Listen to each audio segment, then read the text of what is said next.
Welcome, y'all. Hey, Krystin. Hey. How you doing today? I'm good. How are you?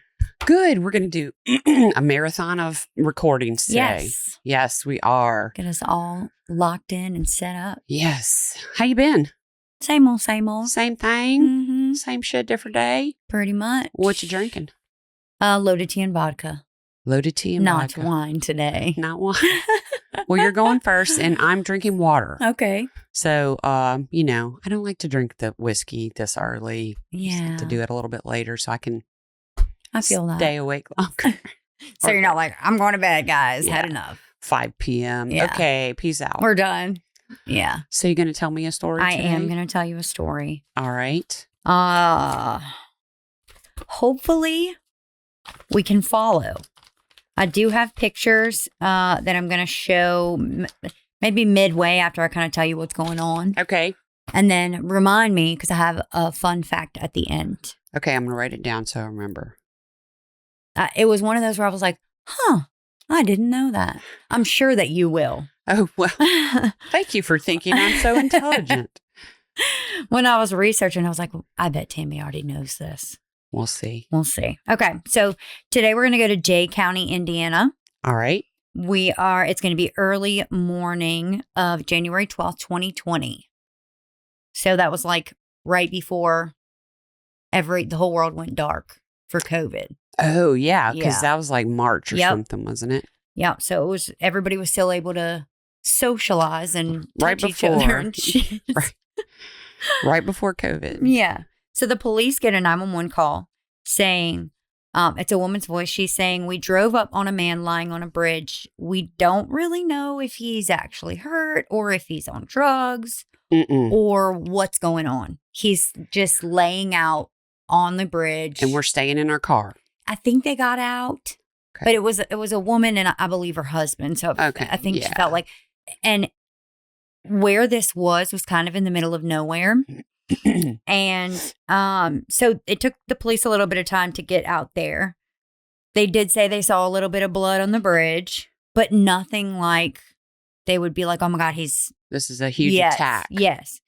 So the police arrive and they get there and they start digging in this man's pockets. They pull his driver's license out. His name is Shay Brier. Is he alive at this point? Mm-hmm. Breathing, just unconscious? He's conscious. Oh. But he's not able to. It's almost like something's wrong with his brain. Okay. Because he's not really able to talk or answer the questions. He's moaning, but that's about it. Okay. So he's not dead, though. He's not dead. They start asking him questions. Of course, he can't answer anything. This man was, whatever happened to him, he was left out there. There was no car, no phone, no anything else as to how he got on this bridge. What happened? Nothing. Zero clues. Zero clue. He just was literally left for dead. Okay. And it was almost like there was a town here, and then you go, and it's like the Duval Bridge. I mean, it's not like a huge, long stretch of the bridge. And then there's like a town over here. So there's a good bit of space. Whoever or whatever dropped him off out there, they knew ain't nobody coming out here for a while. Right. And early morning was about 1 o'clock in the morning. Oh, so the sun's not even up. No, it's dark. So it's middle of the night. Yes. Early morning. Yes. Okay. I guess 1 o'clock, because that would still be early morning. Yeah. Absolutely early morning. So I'm going to tell you a little bit about Shay Brier. Shay was born March 19th, 1988. He was born in, I tried to listen to how to say it a couple times. It's Muncie, but I can't form my mouth to make that word. Got it. So in Indiana, but he was raised in a single parent household. His mom, Tracy, and him, they later moved to Hawaii. Oh, wow. And that's where she met her husband, which would be Shay's stepfather, Robert. And then younger sister, Sydney, comes along. Is Shay the man laying on the bridge? Yes. Or the man that found him laying on Shay is the one that's laying on the bridge. Okay, gotcha. They dug through his pockets. This is his license. We know at least who he is. I got you. Okay. After graduating from Pacific High School in 2006, He served in the U.S. Navy from 2006 to 2012. My story today has a Navy Does person it? in it. How about that? After leaving the Navy, he returned to Indiana, and he was working as a heavy equipment operator. He also did odd jobs, and, he was very involved in the community. Mm-hmm. From what I understand, his grandparents were from there. Okay. It sounds like his grandparents still lived there. Sounds like he's a good guy. Yes. Yeah. Well-rounded, active in the church, active in the community. Just a good kid. He was 31. Yeah. Of course, after moving back, he is wanting to get married and put down roots and have kids and all that stuff. Mm-hmm. However, for Shay, things kind of went a little bit backwards versus the traditional date, get married, have kids. In 2018, he finds out from a woman named Esther Jane Stevens. They called her EJ, so I'll refer to EJ a couple times. She called him and told him that he was going to be a father. So it sounds like maybe they hooked up.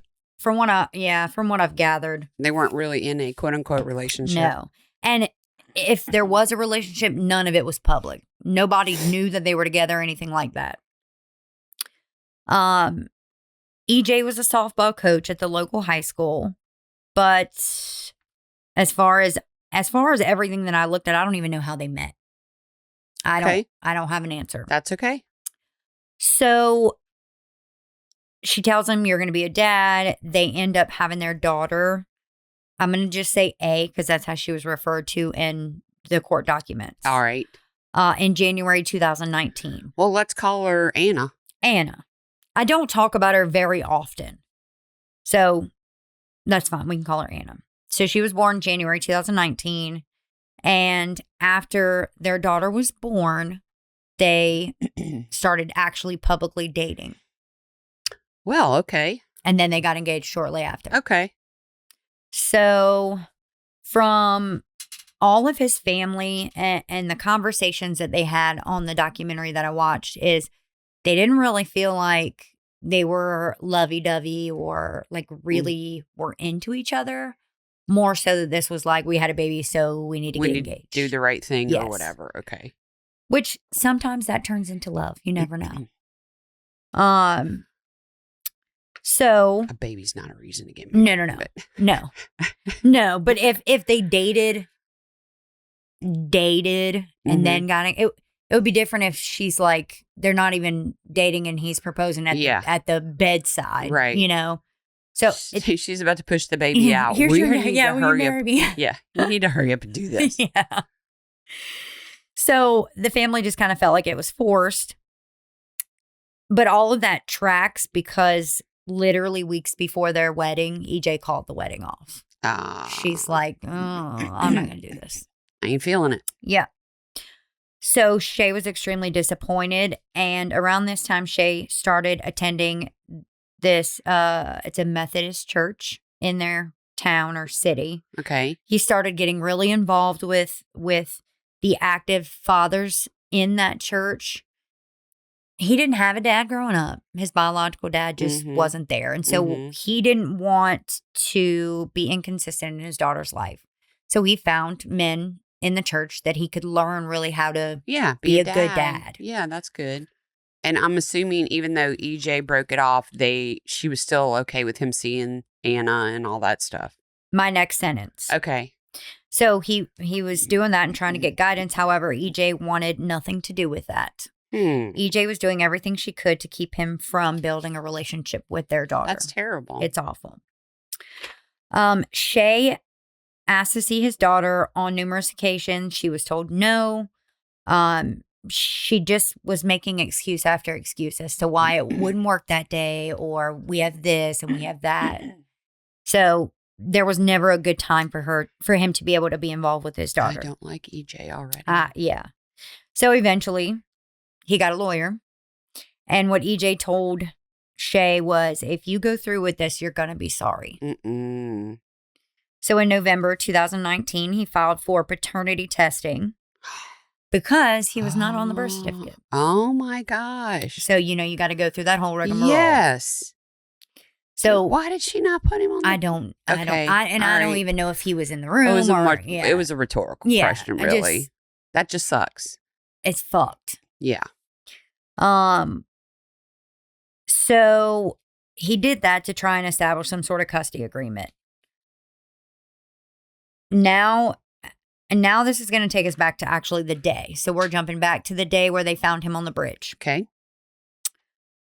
Shay was rushed to the hospital with unknown injuries because, again, they don't know what the hell happened to this kid. He can't tell him. Right. When he arrived, he was taken into surgery where they found the source. At this point, once they finally found the source, it was too late and Shay was pronounced dead on the operating table. So what was... A gunshot wound in the back. Oh my gosh. Yeah. They didn't see that. Well, it was dark. It was dark and he wasn't, I don't know if he was in a position where he wasn't bleeding that much. Mm-hmm. When they show some of the pictures from the crime scene, it's not a lot of blood. Yeah. It's, I mean, as if you spit blood is about how much blood it was. It really wasn't enough for them to know anything. Wow. Yeah, shot in the back. So... I mean, dude, this is 2020. Like, I wonder how people even think they're going to get away with crimes these days. You know what I mean? Yeah. This person really thought they were fixing to get away with it. I'm sure they did or they wouldn't have done it. Big time. Yes. Tell me. So, people are trying to, he was meant to be at the church that morning. Mm-hmm. To help set up for church. Like he just was a good guy. He was just involved and people were waiting on him. And they were like, where the hell is he? Yes. So friends and family started calling around to see like, what's going on? They knew he wasn't a fighter. He wouldn't have been intoxicated. Like there's all these things that they just knew couldn't have happened. So they weren't calling the jails and stuff like that. Right. Shay's mother was notified later that day. So this is after he's already passed and everything. She finds out either from her mother or her sister. When these three women were talking, they all look alike, and I don't know who was who. I don't know. Now, less than 24 hours after Shay was found on that bridge, you know who they're contacting? EJ. They bring her in for questioning. So. Did she? Okay. Did you see like an interrogation? Yeah. Okay. All right. Go ahead. Yeah. Go ahead. So they bring her in. Can you hear me? I can hear you great. I feel like when I'm talking down here, you can't hear me. No, I can hear you great. Okay. So they bring her in for questioning and they notify her that Shay is dead. And she just is like, okay. Yeah. No emotion. Not shocked. Not at all. Not surprised. Not upset. No tears. Nothing. You had to have something for this man. This is your... So look, now she's already throwing up red flags for the cops. Exactly. This man, at most, you had sex with him, so you liked him a little bit. Like, right. And he's dead, and you're just like, okay, whatever. They question her about where she was that night. Mm-hmm. And when was the last time she spoke to Shay? She tells them it was about a week ago when she spoke with him last. And at that point, the police already knew that wasn't true. They were asking her questions they already knew the answer to. Yep. So come to find out, EJ was the last person to call Shay's phone at 12:02 a.m. Oh, Yeah. Within hours of him being found. Right. So what the police did is they decided not to confront her about that. Mm-hmm. And they wanted to kind of keep that in their pocket. They didn't want to show their cards.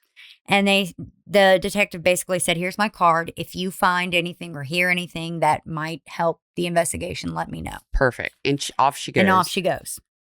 So now that very next day, the police get a phone call from someone who felt they needed to come forward about what they knew. Who was that? Shay Brier. Okay. She has known EJ for years. She used to umpire the softball games that EJ used to play in, and her kids went to daycare with EJ's daughter. So she's known her since she was good friends. Yay high. Were they good friends or she's just known her? I think they were close in the sense of like a mentor or like a mother figure type situation. So Christy was She was a little bit older. Older than EJ. Okay. Yeah.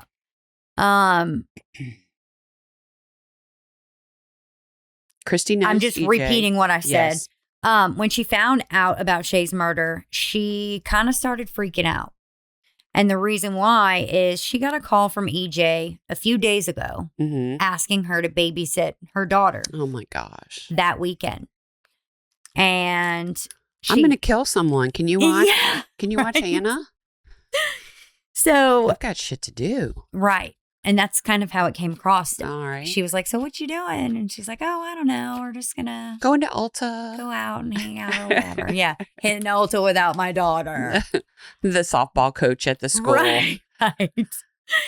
So this was something that she never asked her to watch her kid. It wasn't like a normal, hey, I'm running the store. Do you mind? Like this was like, okay, what are you doing? And that's strange too, that why didn't she ask a family member or her BFF or something? She just was like. So did Christy say, yeah, I'll watch her? She did.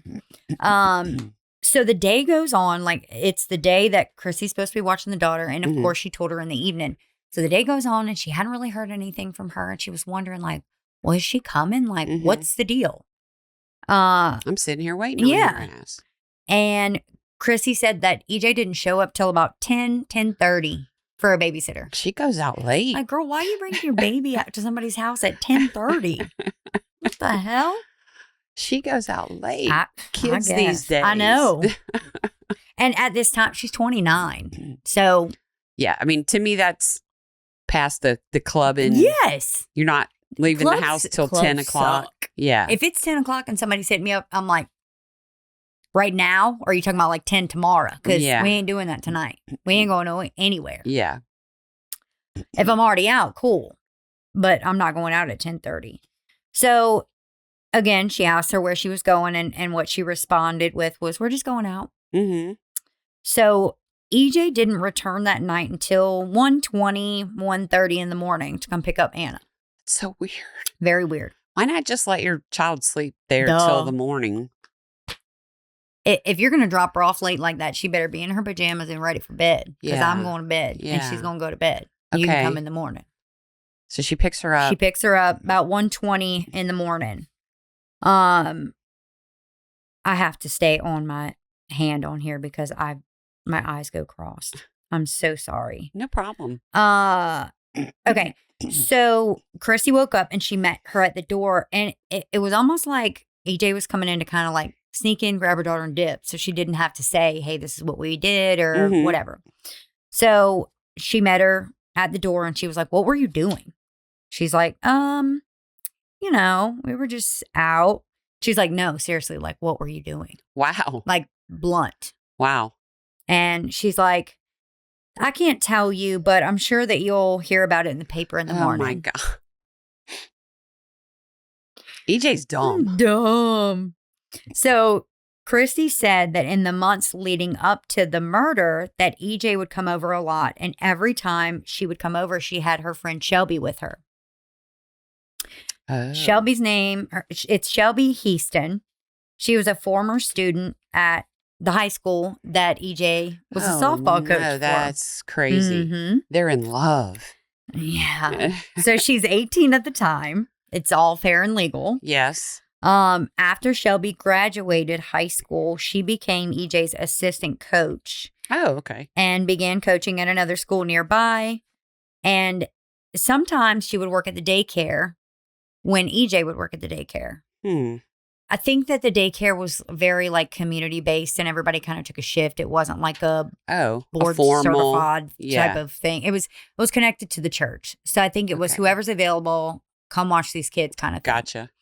And EJ being 29 and Shelby is 18 at the time, everybody kind of felt like it was a little something more, but they maintained down to the floor that they were just friends.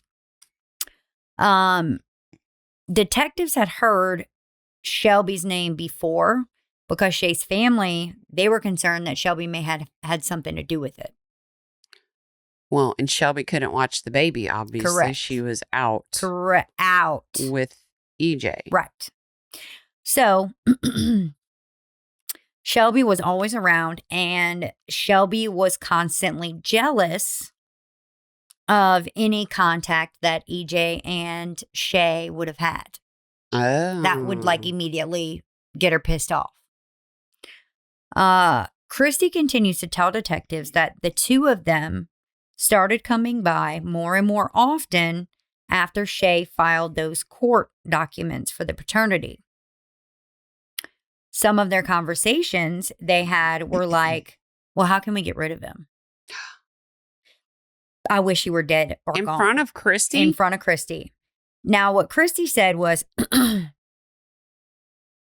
sometimes people say shit like this. Yeah, that's true. And they're just fucking around and, I didn't go to the police. Yeah. They were just, whatever. Bullshit. Yeah. Funny thing is, stupid thing. Again, here's another stupid factor for EJ. Yeah. Krystin's a former police officer. Oh my gosh. So she's reading people. Yeah. She's done mentored. She's getting all sus up in here. So, after they had those conversations with Krystin, they then started having conversations that were more like, how would we do it? We would use a hammer, or we would do this, or we would do that. And that's when Krystin started to be like, all right, bitches, this is getting a little too deep for me. Never thinking that EJ would actually do something. Yeah. And Krystin even asked, EJ, do you feel like you could shoot a gun or shoot somebody?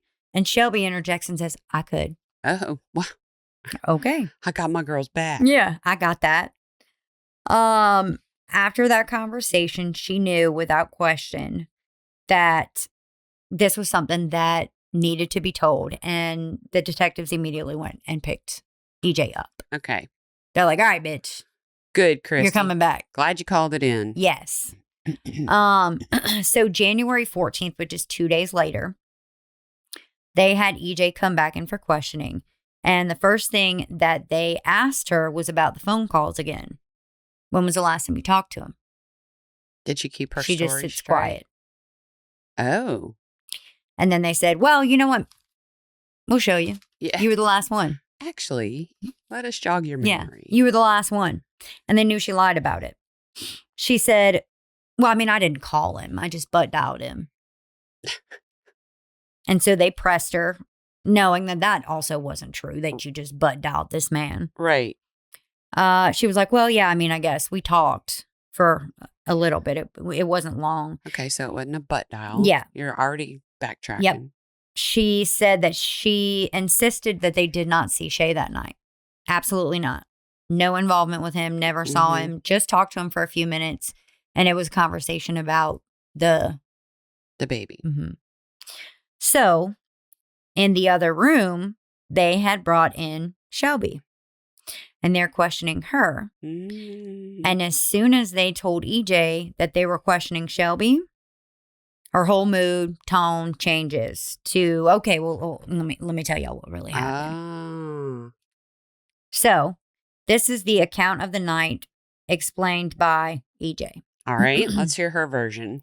She says that she went and dropped her daughter off at Krystin's house, and Shelby was in the car waiting for her. She said that they went to the daycare/church to move furniture around for church the next morning. They also had another friend, 18-year-old Hannah. Just say Kapke? Hannah. Okay. She met them there. This was another one of her former students for softball. She also worked at the daycare from time to time. Tisk. So she met them at the church, and this was like 11 p.m. that Hannah. Yeah, that's ridiculous. Yeah, Hannah takes her parents' van. Never driven past a church at 11 p.m. and saw a car there. Because what are you doing? Yes. You ain't moving around daycare furniture. Right. Stop it. Right. So Hannah had taken her parents' van to go meet them. After they were done moving the furniture, they began the conversations again about how they're going to get rid of Shay and how they would do it. It was like a whole hate fest for Shay. Mm-hmm. Girls do that sometimes. They couldn't help themselves. Right. EJ said that she felt like it was all a joking conversation. Yeah. And didn't think that anything would ever happen for real. But earlier that day, EJ told detectives that she went and picked up Shelby's rifle from her house. EJ went and picked up Shelby's rifle from Shelby's house. Yeah. Wow. Because Shelby liked to hunt. Mm-hmm. Fun. And while they were at the daycare that night, Shelby pulled the gun out and fired it. Inside the daycare? No, outside in the parking lot. The fuck? She said that she just wanted to see how loud it was. Well, Shelby is also a bad bitch that likes to hunt and play softball and shoot. Yeah. I could kill him. So after they saw how loud it was, they all got into Hannah's parents' van and started driving around. During that time, EJ called Shay and asked if he wanted to come for a ride with them. Fuck no, I don't want to come to a fucking ride. Mm-mm. Let me see where's my kid? Fuck y'all. Yeah. So he says yes. They go pick him up and they head towards this bridge. So they're driving to the middle of nowhere. Mm-hmm. And he's going willingly because he's not really like, these hoes ain't gonna do shit to me. Yeah.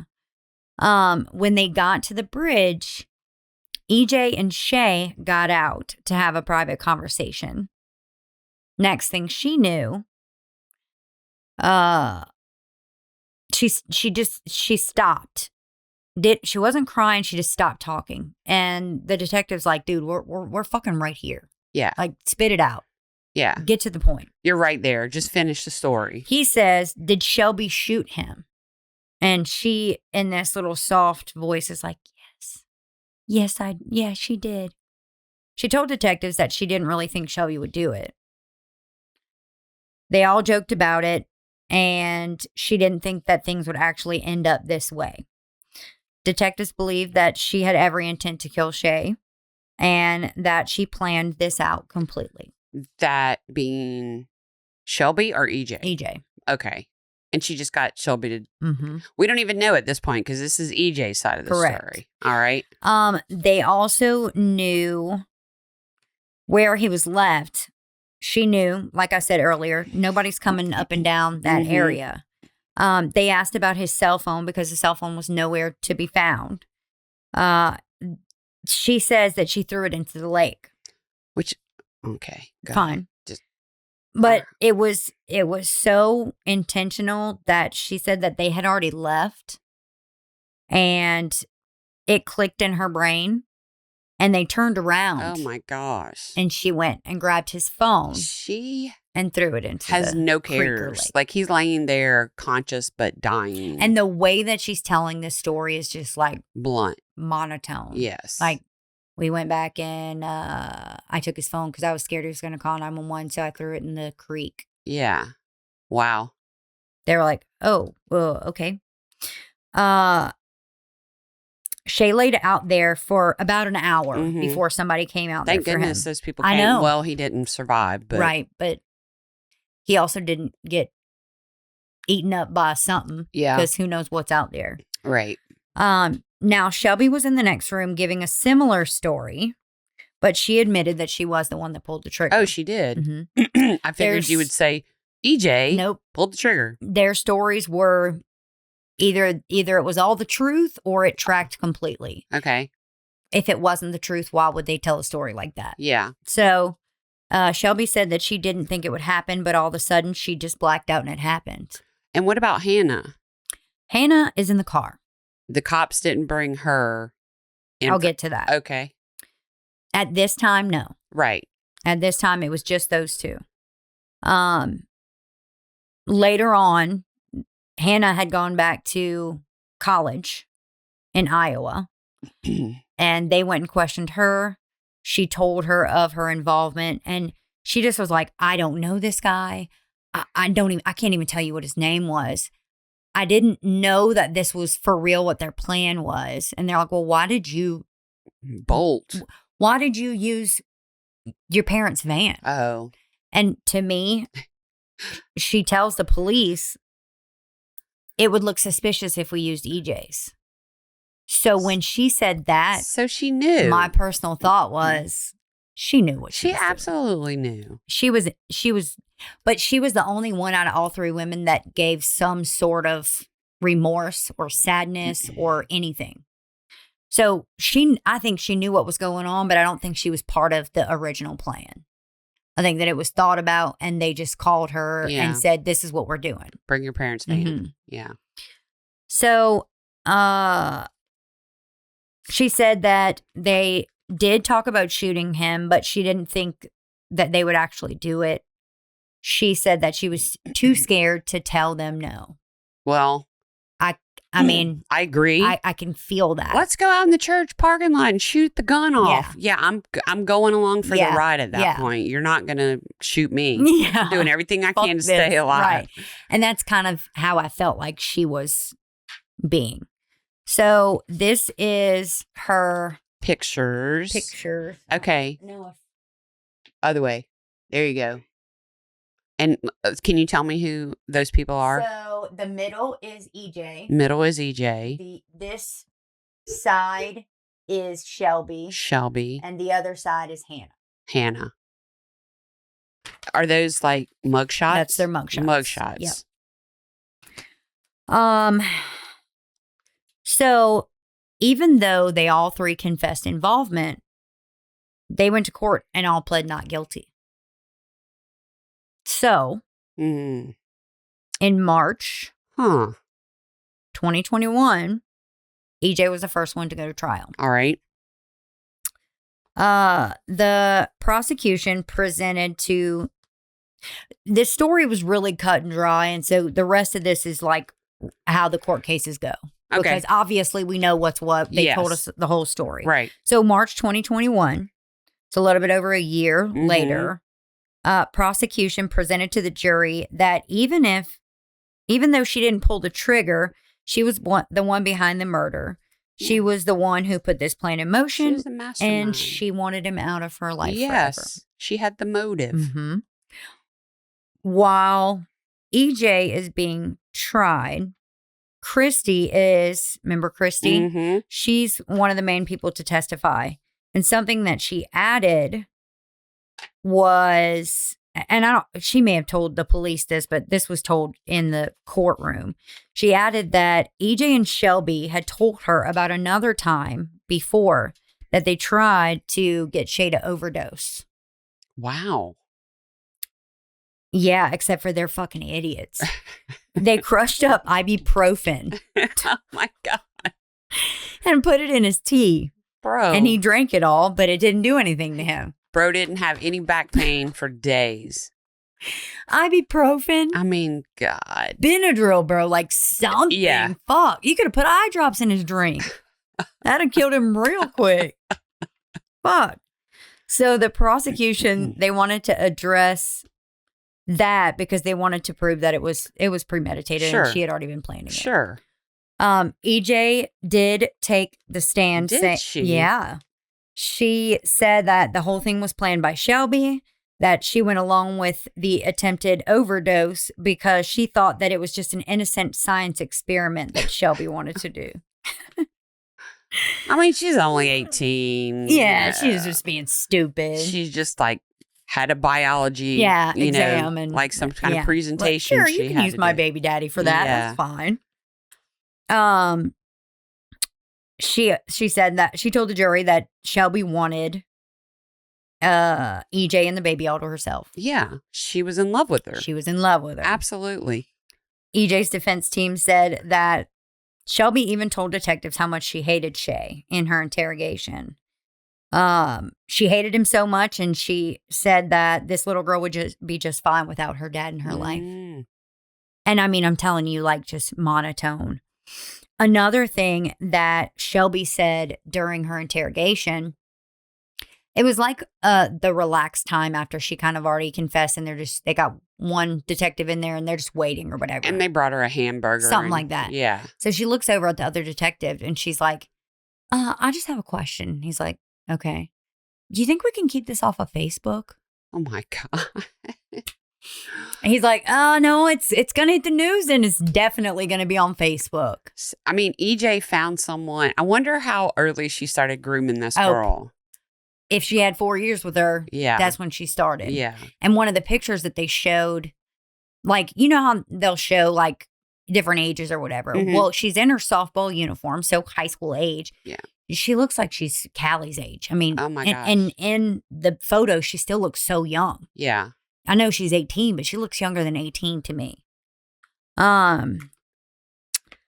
So the defense said that EJ, prior to the murder, EJ and Shay were considering getting back together. Okay. Wasn't expecting that. Yeah. Well, that was the motive as to why Shelby wanted him gone. I got you. In fact, that's also what the defense said was why she picked him up to begin with. They are putting forth a pretty good reasonable doubt. Yes. In my opinion. Yes. They're giving every scenario that they possibly can. Yes. So when they picked him up, it was when they got out and had that private conversation was when they were talking about getting back together. EJ told the jury that the only reason that she threw Shay's phone that night was because she was frustrated because she couldn't unlock his phone to call 911 and her phone was dead. And the other two girls, the girl who's so concerned about... make it make sense. The Shelby who's so concerned about this shit getting on Facebook, her phone never fucking dies. You know you got me fucked up. Yeah. The other thing, and you're right, this is definitely reasonable doubt. Yeah. The other thing that they said was if EJ knew that Shelby would... How am I on time? You're good. If EJ knew that Shelby was going to shoot him, why would she put herself face to face with Shay in direct fire? Oh, yeah. Because if that bullet would have went through him... That's true. It would have hit her. I don't know. Okay. So you're the jury and I know. You're like, I'm telling you that. Yeah. I don't know who her they did a good job. attorneys were, but she definitely, if she was convicted, can't appeal on insufficient legal representation. So I was feeling exactly the same way. The trial went on for 3 days. It took the jury 2.5 hours to make their decision. The jury came back with a guilty verdict and sentenced EJ to murder under Indiana law, giving her 55 years. Wow. And I'll tell you about the Indiana law and reason why I worded it that way in a minute. Then Shelby's trial. It happened a few months later. They tried to say that this murder was something that just happened, that she had no intention of killing Shay, and that... so they're not even trying to deny she pulled the trigger. No. Because she already said that in her interrogation. It's her gun. It's her. I mean, they were not, that was not even in question. They at least trying to, were Shelby's attorneys at least trying to flip it back on EJ? No, because. Wow. Some of the things that the prosecution made known was that EJ's name in Shelby's phone was Bay. Oh, man. The whole grooming and the held captive against her will. She did this because she was a young girl in love. They couldn't play that because it was clear that Shelby had feelings for her. It was clear that that's what this EJ was. reciprocate? Like, was she? I don't know. Okay. I don't know. Gotcha. That's fine. I would imagine she would have had to if that was the mindset of Shelby at 18 years old and this woman's 29. Mm-hmm. To me, there had to have been some sort of, I don't know. I mean, I guess it could be big sister, little sister. It could be mentor. It could, so I don't know. It's unclear. It never came out. No, it just was, it came out only that Shelby was in love with the girl. Gotcha. So when they did try and talk about she was being groomed or she was being manipulated or anything like this, they were like, well, she's clearly stated that she's in love with this girl. Mm-hmm. This is not something that, And yeah, she could have been manipulated into doing it, no doubt. Yeah.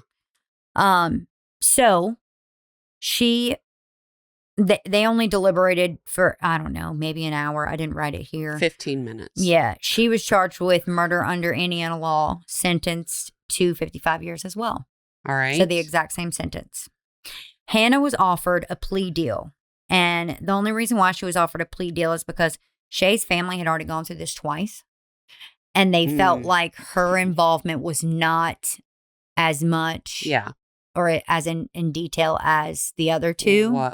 And they didn't want to go to trial again. What was her offer? So her offer was, they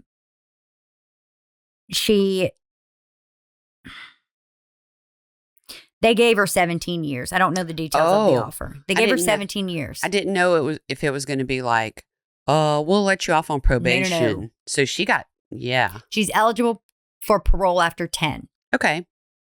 Which, if it were me, she was a driver. Yeah. Oh, yeah. I didn't get any idea that she was involved further than. But in some states, if you're the driver, you are just as responsible. You are held in the same charges as the people who robbed or murdered or whatever you were driving them for. So Indiana must not be that way. Indiana is not that way. The other thing that was unclear for me was exactly where these three women were housed. Because one of them said the state correctional facility, then another source said the women's prison, and another source said... So I would imagine that they're all within the same jurisdiction, but I don't know if they were all housed in the same... Like they don't have I don't think so. Not connection to each other, but like contact with each other. So that was unclear, so I didn't even put that in here. So the crazy thing, this is... That's Shay? Yeah. Oh. I'm terrible at this. There you go. Up a little bit. There you go. Okay. He was a good looking boy. Yeah, he was. And everybody said that he just was a happy-go-lucky kid and just did everything for everybody. And he wanted to be a part of Anna's life. And that's all he wanted. That is all he wanted. You told me there was going to be a fun fact. Here's my fun fact. Okay. So in Indiana, because when I was reading through the paperwork and everything that I saw, it kept saying murder. Charged with murder. There was no first degree. There was no other word other than they were charged with murder. Okay. So in Indiana, the sentences or the charges that they have reckless homicide and involuntary manslaughter. Those two hold 1 to 6 years in prison. I feel like that was reckless. What did you say it was? Involuntary? No. Reckless homicide? Yes, that's what I feel. If those are my only two choices. No. I have more. Okay. So that's the first two. Yeah. 1 to 6. Yes. Voluntary manslaughter, which is what Hannah got. Okay. Holds 10 to 30. Gotcha. Murder. Just murder. Just murder is death, life imprisonment without the possibility of parole, or 45 to 65 years in prison. There is no first degree. There's no second degree. It is only murder. Those other things that you described were their version of first degree, second degree. Yes, I guess. Yes. But it's all labeled as murder. Murder. Nothing else. Did not know that. I didn't either. I'm surprised that you didn't know that. That was a great fun fact. Murder in Indiana law, it's the intentional killing under circumstance defended by law of people with or under the jurisdiction of the U.S. state of Indiana. So it is that. Now, there are ways that people can get for sure death. Yeah. And it's like mutilation, mass murder. But it starts with murder. It's all just murder. That's very interesting. Yes. Thank you for that. You are welcome. So that's my story. Really good story. I'd never heard it before. Good. Wow. Poor Shay. I know. All he wanted to do was be a good dad. Yeah. That's it. That sucks. Yeah, it does. And she basically... I'm glad those bitches are in jail. Yeah. She just roped him in like... And then somebody's from their family is going to send me a message and say, those bitches that you were referring to are still in jail. And be like, thank you. Yes, I did call them that. I did. Please. They are bitches. Send me a message Dirty and tell me ass about bitches. How you going to shoot that man in the back? I don't know. Yeah. It was... Yeah. Like, I'm thinking so many things. Right? Okay.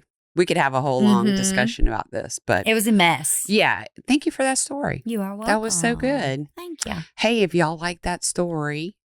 Oh, thank you, Harold, for Thank you, Harold. Camera switching. Harold's 3-fisting it over there. He's got 3 beers on his tray. Cracked open not to make the noise. He's ready. If y'all enjoyed that story and want to help out the show, go to Patreon/grits, Patreon/grits. I spelled it right that time. Good job. I'm proud of you. I am drinking water. Also go to Facebook. We have a group and a page, and YouTube. Get on there, follow us. You can see us. You can watch us. You can see these pictures of these people that we're holding up to the camera. I'm going to have pictures in my story, which is coming next. So we love you guys. Thank you for listening. Oh, dang it. What? I don't have my phone. There is a Patreon member who upped their pledge, their Patreon subscription. Ooh. So I wanted to mention her name, but I will get that and it'll be on the next episode. Yes. All right. We love y'all. Tell your mom and him to listen, and we're going to let Zydeco Mike take us out. Bye.